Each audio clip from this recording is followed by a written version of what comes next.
How's everyone doing? Welcome back to the House Business Podcast 2.0. This is your host, Caleb Thompson. And this is a place we give you the knowledge and the tools to execute your dreams and visions, man. We're coming live from New York City. we already, excuse me, we're coming live from the Bronx in particular.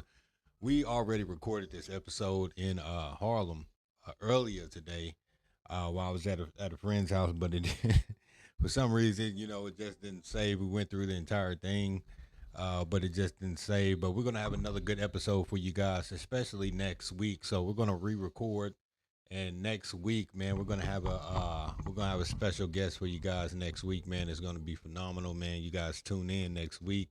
I will send out the flyers probably today, but either today or tomorrow. So, but next week is going to be a good one, man. You guys make sure you tune in.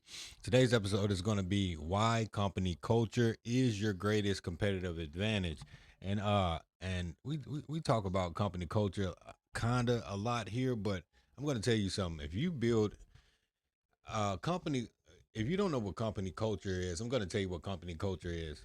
It is basically what the name is, the culture of the company.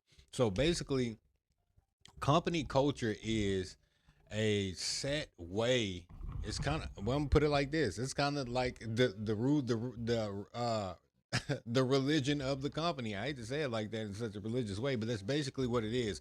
It's an atmosphere, a vibe that's set in place by a set of rules or a set of standards in a way that everyone operates. If your company culture is built on helping others meet their fullest potential, if your company culture, some company cultures are built on just lying, gossiping, employees sabotaging each other to steal positions. Everyone's destroying each other. That is part of the company culture as well. You got some idiot who doesn't know how to do a certain thing, and someone else knows how to do it. So what he does, he starts some lie, some smear campaign, and gets the good guy that knows exactly what he's doing, that has the skill, gets him fired, so this idiot could step into the position that he hasn't even earned, a position that he doesn't even know how to operate. And when people do that, they're hurting the company. So you telling me that I need a bookkeeper, or I need a, let's go a little bit higher. I need a chief financial officer. I need a chief financial officer for this company. You've done a little bit of bookkeeping, but you're a marketing manager, but you've done a little bit of bookkeeping. You see that position has more. Has a higher rate, pays a higher rate. So what you do is the guy that who I want to put in that position, who is a certified, it could be just certified in accounting, as it knows about accounting, knows about all these things. He needs to be in that chief financial officer position. But because you've done a little bit of bookkeeping and you see the job pays a little bit more, pays a higher rate, you intentionally go and sabotage this guy and try to, and so you can get the role. And then now you're hurting the company because now the company owner has been been manipulated. If you don't have any type of discernment, been manipulated to thinking that you're the guy for the job, and the other guy just walked off and left, and he didn't want the position, but the whole time you sabotage the whole thing so you can get the position. And now I'm dealing with some idiot who's stagnating my company. My numbers are off, when we cannot even pinpoint why the company is not scaling. Why are we paying so many bills here? We cannot even pinpoint our numbers to see what do we, how are we have, why do we have so much overhead? And then I go to you as a chief financial officer and say, why do we have so much overhead? I would like the profit and loss statements for the last 6 months. I want all the profit and loss statements. I want to see any extra expenses from, let's go, fuel cards, from, let's say just anything that we have that's extra, which that should be on the profit and loss statement. But even if it isn't, I'm going to see all the dividends that were paid. I want to see the payroll. I want to see everything, all the operational costs. And then I go to you for all these things, and then you don't even have things to have it together. When we have this, you don't even have to do all the work. There's software that we have that's integrated with AI that does most of the work for you. But because you got the guy that we really needed in this position, because you seen that you sabotage him, be aware of that as a business owner. Get that guy out of your business, because they want the money, but they don't want to put the work in, or they don't have the skill set. And what that ultimately does, it doesn't mean that, well, it does mean that the guy's a bad person. If you want to be competitive in and bringing more value to the company. Because at the end of the day, when someone steps into a company and they start to sabotage other employees, what they don't truly understand is that you are working for someone who took the time to build that company and hire you and in exchange for your time and your value, but also uh, giving you the finances or in exchange for finances so you can take care of your family. You do not step into a place of someone else's hard work and sabotage what that person is ultimately trying to build. You're sabotaging them, and you're thinking it's just me being competitive, me wanting a better job. No, you are sabotaging the company that hired you, because now we can't scale. Now, if we have an audit from the IRS, all of our finances are not in order just because you've done a little bit of bookkeeping on Shopify and you sabotage the guy that we needed to really make sure that this company is in order. You need to be aware of those people. You need to get them out of your company, because you know what I mean. It's okay. I would rather have someone that's competent, that may slightly be an asshole. I hate to say it like that, but I would rather have someone that's competent. Not, I'm just saying, not overly brute. When it comes to customer, or when it comes to, but someone that has a little bit of dog in them. I would rather deal with someone that's competent to can get the job done, but not having a horrible character. But someone who's just not a pushover. Okay, you need a couple sharks on your team, but as long as that person is competent and knows exactly what they're doing, and they're helping to scale the company. Now, I'm not trading in competence for integrity. It's good if a person has both, and you look for integrity when you hire individuals as well, not just competence. Because somebody can be competent, but they can still sabotage, do those things and ruin your business. Yeah, you're good at what you do, but you know what I mean. You're starting rumors about people at work. You know what I mean. You're tearing people down. You want to be looked at as, I'm the guy, and no one cares about that. You are here to build someone else's vision. When I step into a company or when I work with someone else, I try to get to understand the vision of the person who built this company and that hired me, and I want to help them to fulfill that vision. So when you create a company culture, you cannot allow people to come into your company and corrupt your company culture by attacking people who's doing a good job. For one, you shouldn't be attacking anyone that's doing a great job at my company and helping my company to grow. And you're sitting there trying to tear that person down. Oh, look, they're always doing too much. They're not doing too much. They're doing what they came here to do. They are building my vision and building my company. If I catch anyone trying to down or talk or gang up on another employee for doing a great job for me to build my company so that I could pay them, I'm gonna get them. You're fired. You got to get out of there, man. You got to. I'm gonna fire you. I'm gonna fire you for the simple fact because you can go somewhere else and do that, or you can be. You don't understand what you're doing because you haven't taken the time, years and years of your life, to build your own company.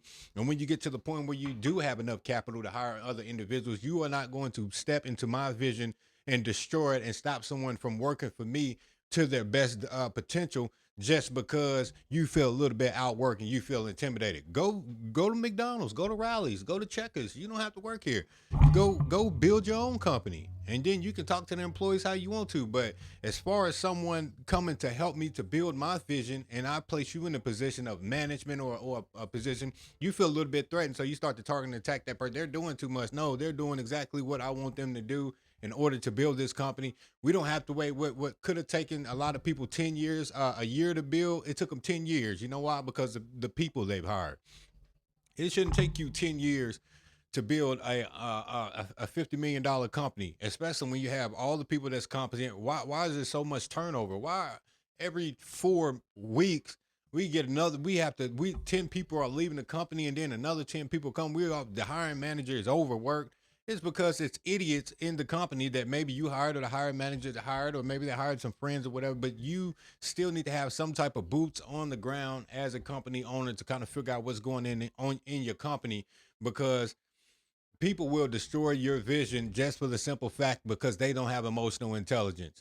This is not what you took your time to build. You work here. You are not the do too much police. This person is helping me to build my company. I also gave you a job as well, and you're targeting the person that's helping me. You're getting in the way of me making money because you feel intimidated, or because you feel like someone is outworking you. Put more work in, and if you can't put more work in, find something that suits you and at your own pace, and stay there. Don't worry about anyone else, because you start to get in the way of my money, I'm gonna fire you. You know what I mean? You're fired. So I'm going to give you 3 talk points here, as I usually do. I build my culture before I build my company. How do you build that culture before you build the company? One way to do that is by working on yourself. Everything that happens in a company stems from the business owner. If you are a piece of crap, your company is going to be a piece of crap, and you cannot expect people. I told someone this. I said, when you build a company and you're a business owner, it's not like you how people say you tell your kids yeah, yeah. And now I'm not talking about anybody's parenting, but I want to give this analogy. You cannot let me just say it like this. You cannot cuss 24/7 in front of your kids. You cannot do certain things in front of your children, and then you don't expect for them to do that. You're telling me, do as I say, don't do as I do. People learn better visually, auditory. There's different type of learning styles and hands-on.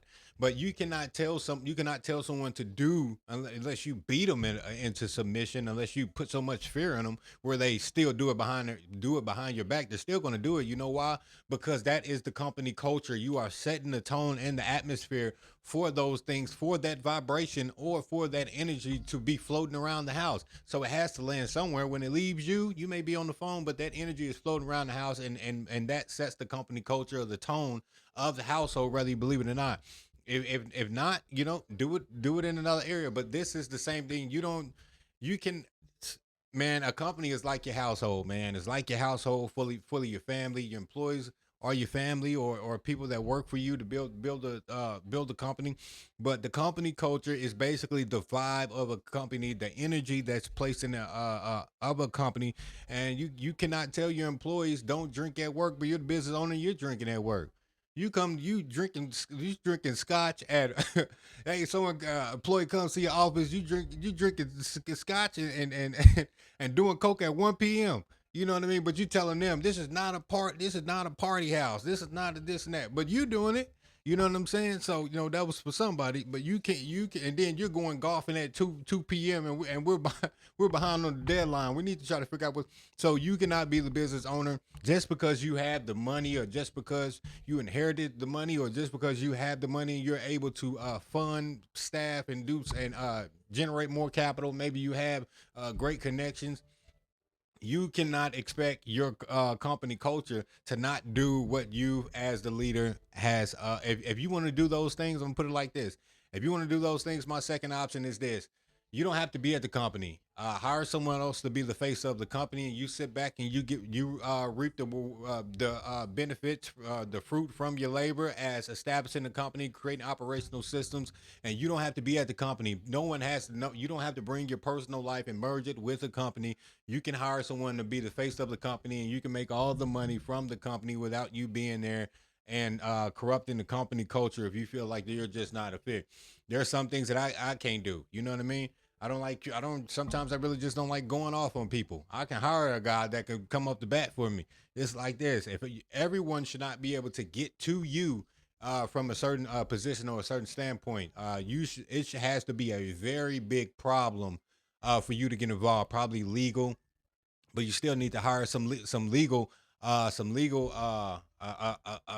legal person a legal person, a legal assistant, or a legal advisor in your company. So even when something happens legally, where you're getting sued or you're getting audited or anything like that, you can have your CFO run those documents, or run that situation by your legal advisors. That's But as far as being a business owner, you are the last stop shop. Everything should be taken care of handled. There is no way someone should be calling you at 2 o'clock in the morning, telling you that we had a real bad day today because Julia didn't put the pickles on the guy's sandwich. I don't want to hear any of that. I don't want to hear any of that. There is a manager there. There is a shift leader there. There is somebody there who can take care of that problem. Don't bring me problems like that. You bring me problems that have made it through the ranks and made it to me. But yeah, I shouldn't get any calls that has to do with those small things. There are people when let me put it like this, and we're still talking about company culture. But when you are hired for a certain position, you are hired to bear the weight and responsibility to keep it off of the business owner. The only thing the business owner is supposed to do after building a company and after hiring staff is he's supposed to be a visionary for where the company is going to go, and he delegates or shares that vision with his top C-suite executives or his top executives. And what they do is they take that vision, break it down into certain parts of what they can do to build that vision, and then they share it to their team as well. So you tell it to your executives share it to their manager, and their manager share it to their teams, and the team leader share it to whoever they share it to, and then the vision trickles down from the top. But there's no way you should get a call at 2 o'clock in the morning talking about, unless someone breaks into the store or something like that. But there's no way you should get a call at 2 o'clock in the morning talking about we're out of wine at the restaurant. Okay, yeah, there is a executive chef there that does the ordering. There is a general manager that also does ordering along with the executive chef. There is even a sous chef that's there. There's no way I should be getting a call about wine at the restaurant. Do not call me. There are people in place for that. You know what I mean? And then we got to have a meeting. I got to take off, and we got to have a meeting and sit down, and I have to discuss with the head people in charge that I left in charge to let them know how does this person have my number? Why are you calling me at 2 o'clock in the morning for something that has been delegated to you? Something that is in your job description that you're supposed to work with. Well, I couldn't get a hold to them. You know what I mean? Well, that's not my fault. You don't have my number for that. You have my number for emergencies. That's not an emergency. There's someone that takes care of that. And then if we don't have any wine at the restaurant, get creative.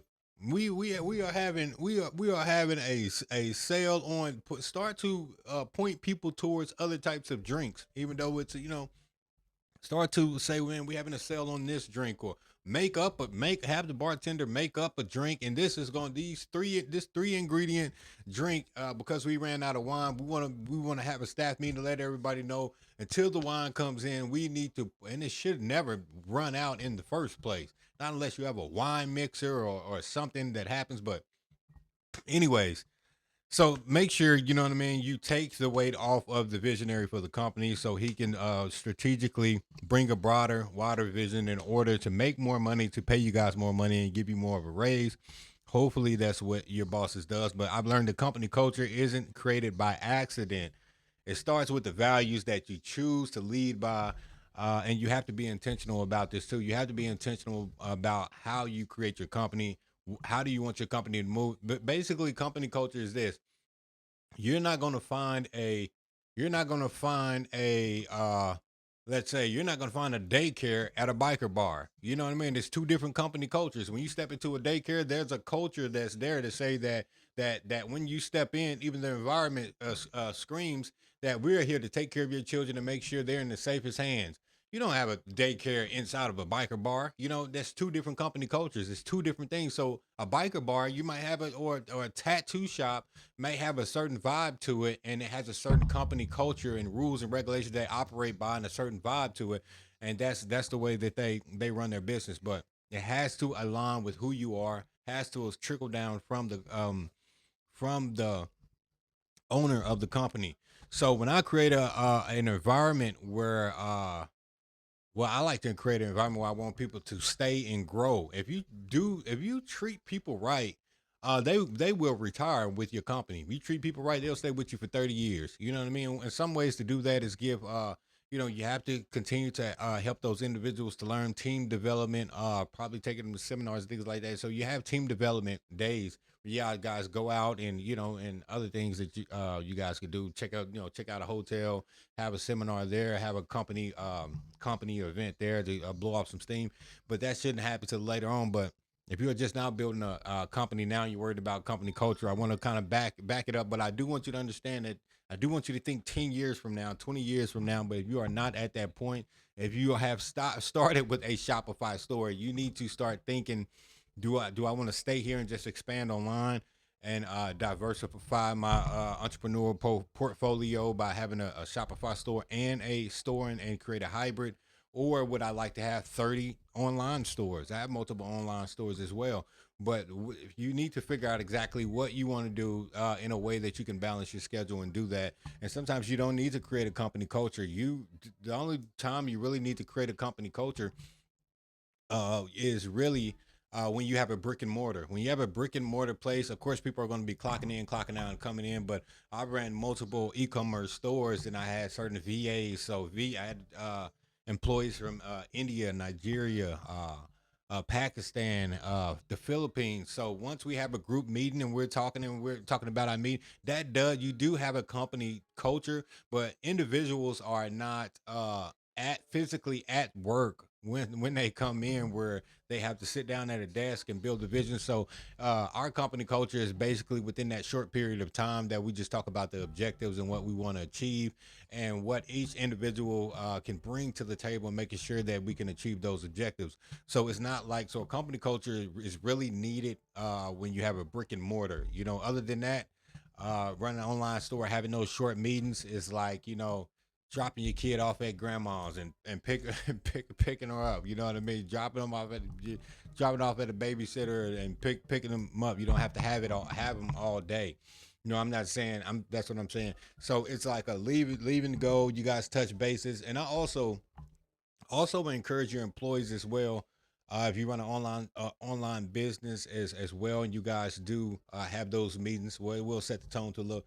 Have a lot of those employees from different countries. If you have multiple employees from different countries, I would advise them to not only just work together, but get each other's contact information just in case there are opportunities in other countries that they could be help to and value to. So I never try to limit my international employees to just talking to me or just working for me. Maybe there's a side hustle. Maybe that two of those VAs may want to come up with the online store themselves. Maybe they get along good. They just don't know. So I like to have all of them on the call at the same time, and I encourage them to not only work with each other but also to get to know each other as well. And that way, that can also extend their contacts where they will have international contacts as well.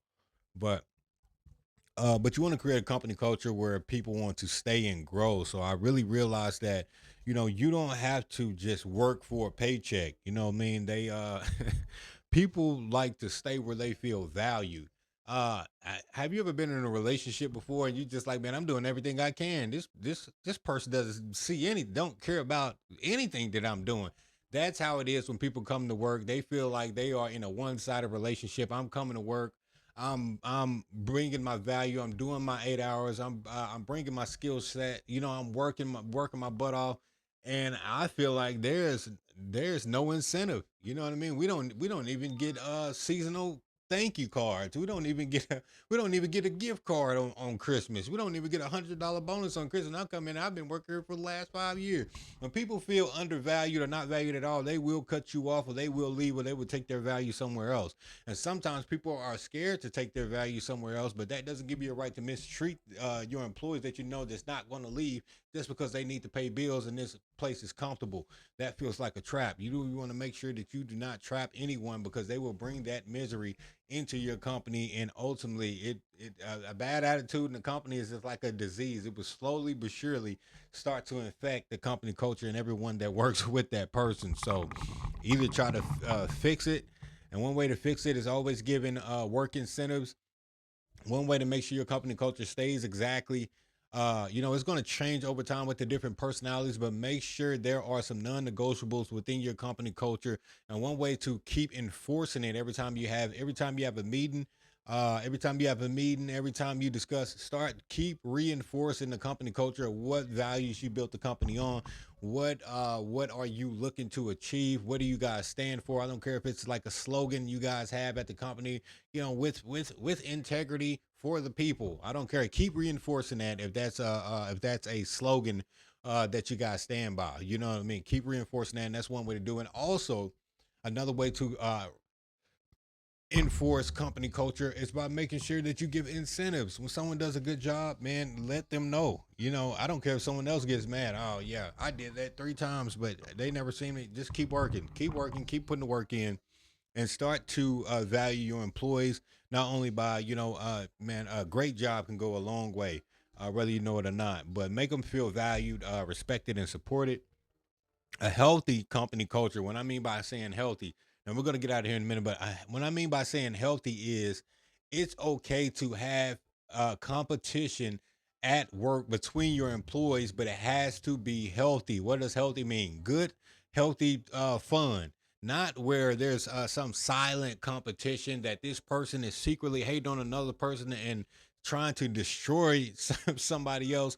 Man, make it get make the playing field even. Okay, first person that has 20 well, the first person that has 200 documented calls within the first 3 days of this week. You know what I mean? I'm gonna give you $50 and something. You know, if your company's not that big, a bus, $200 bus pass and 50. You know what I mean? 100 bucks. You make 200 calls and get at least, let's say, 10%, 20 sales from 200 documented calls. If we can get 20 sales, if you can reach that pinnacle right there, there will be incentives and prizes and things that we will give you guys if you reach that goal mark. So make work fun. Make it where there's good, healthy competition. You don't have to make it where someone is just so performing so well and then no one else really has a chance to be seen or being valued. They feel like, man, this person's just doing this thing.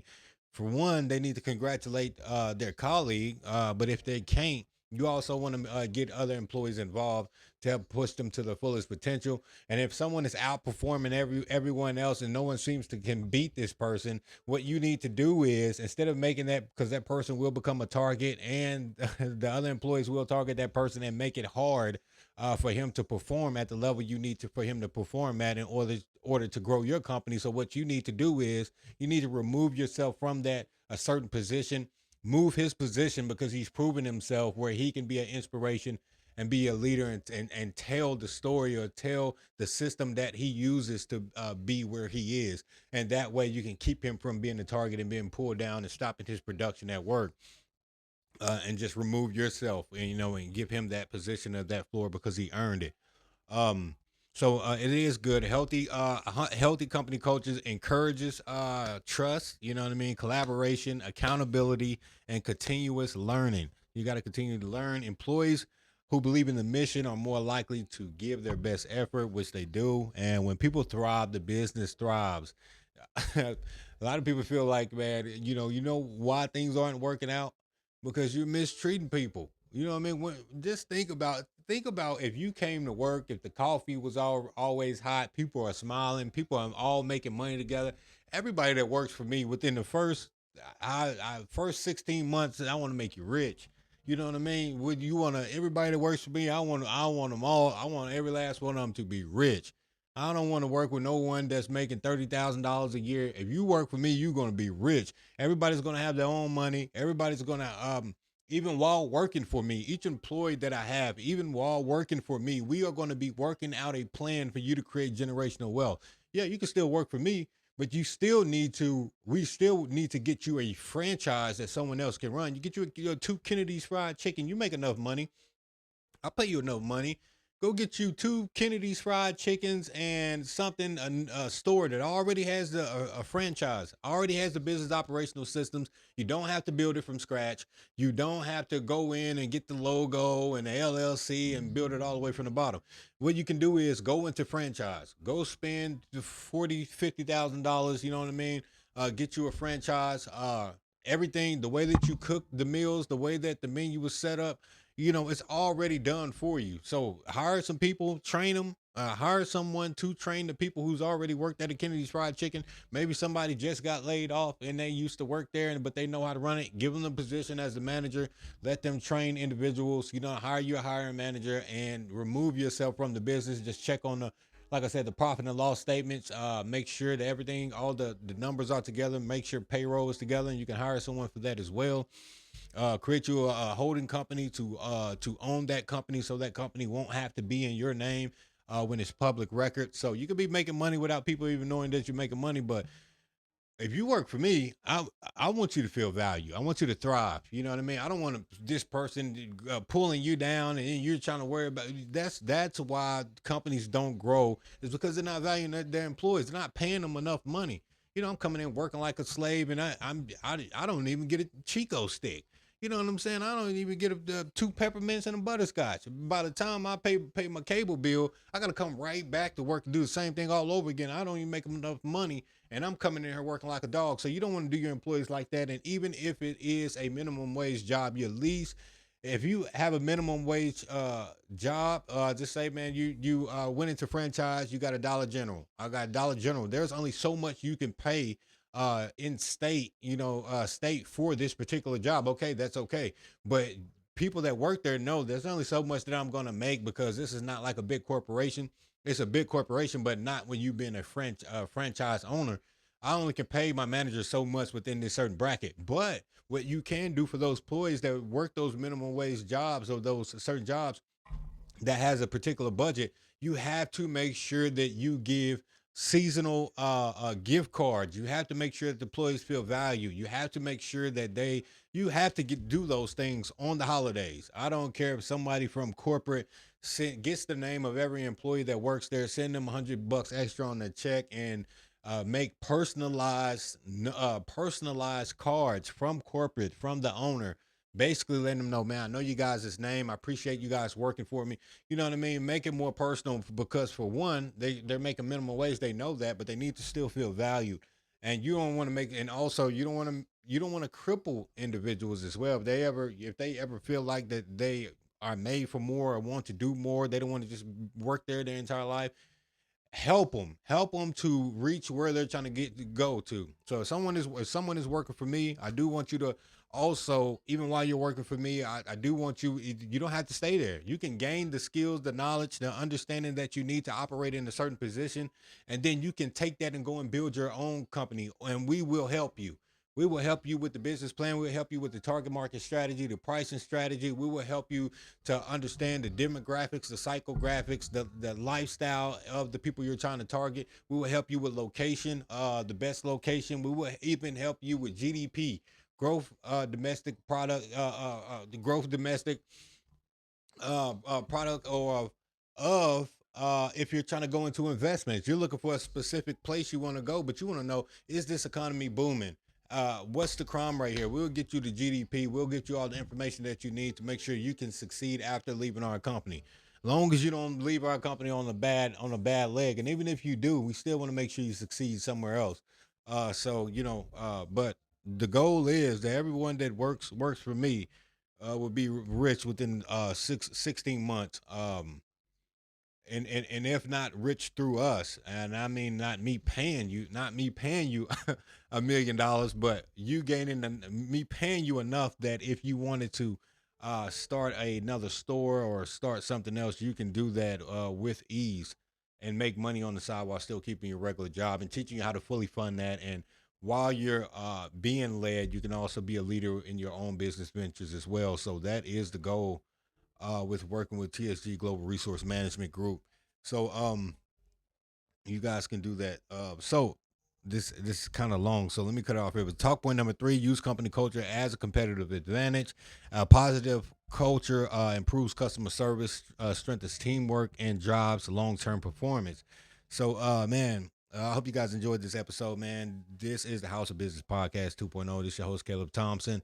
Coming live from New York City, as we always do. And it's a place where we give you the knowledge and the tools to execute your dreams and visions. We'll see you guys back here next Saturday, 6 p.m. Eastern Standard Time. Peace.